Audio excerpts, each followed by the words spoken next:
Bismillahirrahmanirrahim. Mesneme Nuriye'den 11. lema. Arkadaş, bir nevin efradı arasındaki tevafuk ve bir cinsin enva arasında ağza esasiyede bulunan müşabehet, sikkenin ittihadına, kalemin vahdetine delalet ettiklerinden anlaşılıyor ki, bütün mütevafık ve müteşabihler, yani birbirine benzeyen çokluk, bir zat-ı vahidin eseri sanatıdır.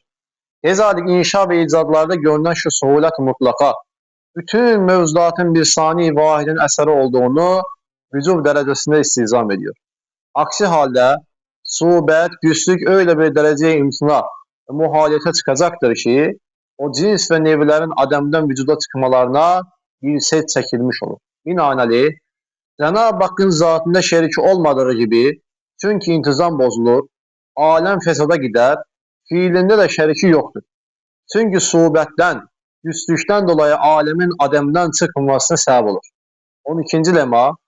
Arkadaş, hayat Halık'ın ehadiyetine bürhan olduğu gibi mevt de devam ve bekasına bir delildir.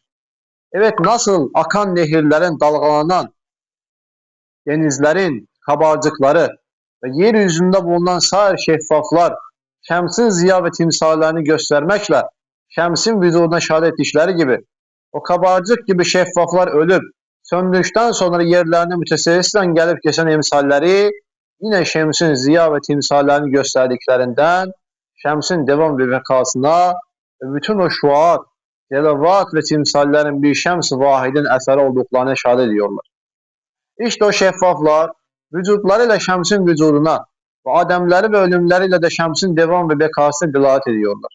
Ezalik mevcudat vücuduyla vacib-ül vücudun vücub vücuduna ve ölüm ve zevaliyle teceddüdü bir teselsüyle yerlerini gelen imsali saniyin ezeli ve ebedi vahdaniyetine şehadet ediyorlar.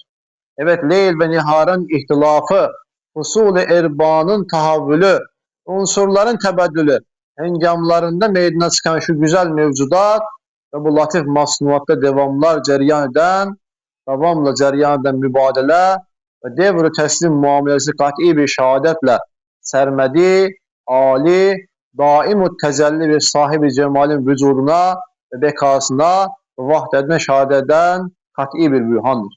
Ve keza senevi inkılaplarda müsebbebat ile esbabın birlikte ölüm ve zevali ve sonradan ikisinin yine birlikte iadeleri esbabın ve müsebbebat gibi aciz masnu ve mahlukların olduğuna delalet ettiği gibi bu masnuat ve mevzudatın bir zat vahidin müteceddid bir sanatı olduğuna da şehadet eder.